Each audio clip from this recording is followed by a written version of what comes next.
Ms. Murray, a well-planned and successful hunt you've orchestrated today, if that is what you consider success being to merely stir up a bee's nest.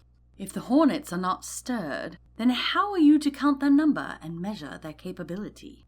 Then after stirring them up, you have gone about presenting them a target by having the Nautilus dock within their territory. An unnecessary risk since we need not even appear above the waterline. Why stir bees without drawing them to honey? Would you much rather sit in a tree with Mr. Quatermain and pick off the occasional lion, or hang up raw meat and draw in the whole pride?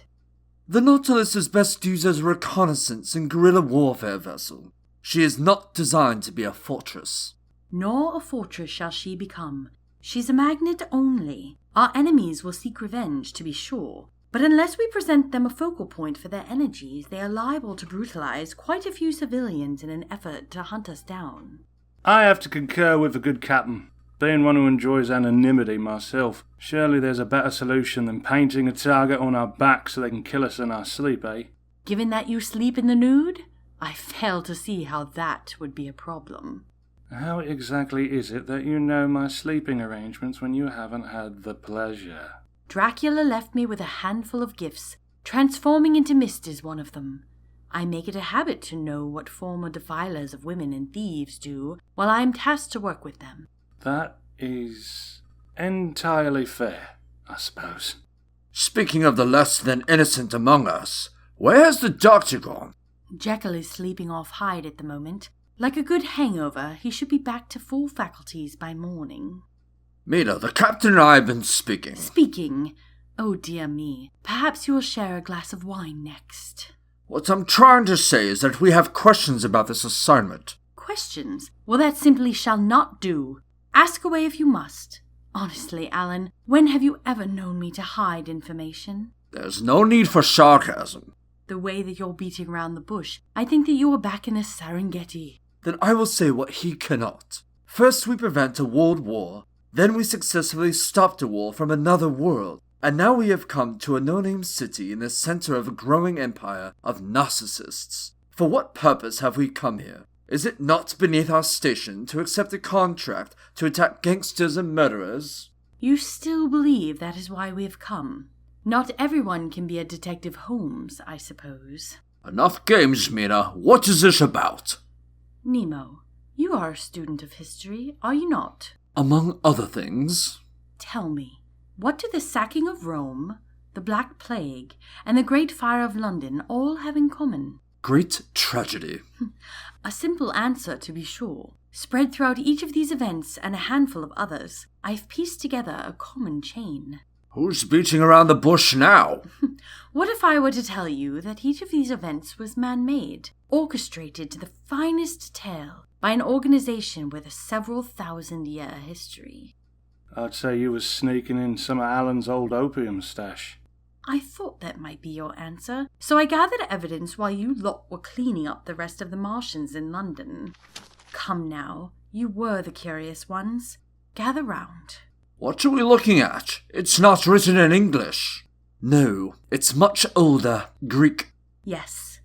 This scroll is but one page of a much larger history which is entirely lost to us now, as it and its equally telling fellows were the true target of the burning of the Library of Alexandria. That is, therefore, the farthest back I have been able to track this organization. This scroll, what does it say? Stay yourself a moment. The writing is scorched from the fire. Let's see. And so, my lord, the great leader is dead, poisoned by my hand as he imbibed his ration. There was not a man who suspected me, even as Alexander suffered through the slow pangs of death. Long live the League of... And that's where the burn marks begin again. Alexander? That's not Alexander the Great, is it? The king that conquered the world? I suspect it to be the very same. Now look at this scroll from the once great library. Latin this time, much more heavily burned. Yet still legible. Barely. Towards the bottom I believe it says, "The beast who played the fiddle while Rome burned was slain by the hand of the great League of Lazarus. May our might never be in question." League of Lazarus? Named after the zombie from Christian mythology, I take it? It's clever, I guess. Though no doubt has had many names over the centuries. What's that got to do with us? When the library was burned the final time, there was an Arab dominance over Alexandria. The city leadership entrusted the curing of the city from Christian and pagan decadence to a guild that claimed to be quite ancient. Its leader had just come to power and changed the guild's name due to the pressures of his countrymen. And the name? Around the same date that the Library of Alexandria breathed its last, the League of Lazarus became the League of Shadows. Oh, that's one heck of a coincidence.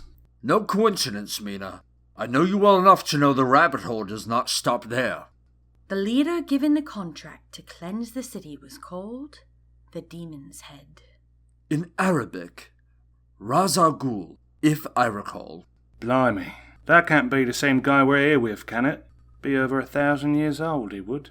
The League was initially named after Lazarus because its leaders have a secret to immortality. Like you and the former Dorian Gray. If Ras al-Ghul is a vampire, I hope to know it soon. Either way, his league is linked to events that have killed hundreds of thousands, if not millions, over the course of multiple centuries. Though it is possible that the name is just a moniker, passes from person to person. It is, but given my life's experience, I am ready to accept almost anything as a possibility. Captain, a guest requires permission aboard. His name? O'Neill? Well, Ms. Murray. Your plan comes to fruition. Let him in, Nemo. We will save this other mission for another time. You heard her. Bring him in. Aye, Captain. Mina, a wild guess, but allow me. Go on. Your bee's nest and honey magnet analogy. You weren't trying to lure in bees, were you? No. Bees make honey, but are not drawn to it. You were after a bear. Exactly. Or, if you prefer, a demon. I'm glad you're finally catching on. Sirs and madam, Mr. Timothy O'Neill. Looking on the outside of this thing, I'd never guess its size, nor how easy it'd be to get in. One could say that getting out would be your problem. Somehow I don't think so. If you wanted me dead, you'd have killed me boys and burned down half the city.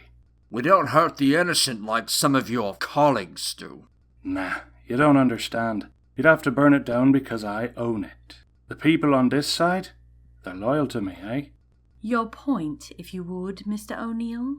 See, I think you're trying to start a war. Coming into my house with some muscle, knocking some maids about and all. The only bloke who'd do that would be wanting to start a war. But that'd be stupid, eh? Taking on, several thousand loyal people all at once, and then setting up shop right on our front doorstep. Oh, more threats. Signore Falcone was quite similar. Are you gangsters out of creative ideas? So, what's your aim? What? What's your goal here? You looking to get killed? Or is there something you want? Money? Influence? Warm bodies to sleep next to? None of the above. Then what? We want you out. And why? Would you believe me if I said it was to save the city from certain destruction? I thought not. None too good at bargaining, are you? I'm really not trying to. Whether you live or die is of no consequence to me. Gotham City and its inhabitants, though, is another story. Oh, Gotham's safe with me. If only you knew. Right. Listen, Dolly. I came here all polite-like to discuss things all proper. Yet all I've gotten from you is cheek. You lot in this, whatever you call it, are on borrowed time. Oh, do tell. You like giving ultimatums, all right? 1 week. You and your mates move yourselves and this monstrosity out my harbour in 7 days. Or the whole harbour district of Gotham's gonna rain on you like bats out of hell. Bats, eh? Oh, I love the irony. Who said that? Never you mind him. 7 days, you say? Duly noted. Is there anything else you wish to tell us before you leave our vessel? You know who I am. I guess that means no. Captain, if you've heard enough, you may remove him from your craft. Sir, and I say that loosely, it is time for you to go. My men will escort you out. Don't bother. I know my way. That went about as well as the last meeting. All to plan. If the gangs reveal themselves, then they can be dealt with. But I thought you were after the League of Shadows. I am. Then why bother with these petty thugs? The League of Shadows destroys decadence. If the city is not full of crime, then the League will pass it by. And why not try to destroy its leader outright? Supposing he is immortal, I would rather not repeat a Dorian Gray situation or that of the one which spawned me. Such a being is much more easily dissuaded. However, if Mr. Griffin's idea is true, then killing him would only beget another leader who now is a target for revenge. In the meantime, my goal is to bring out the bees, present the honey, and see what the bear does with it. Good hunting, as you know, Alan, takes proper preparation.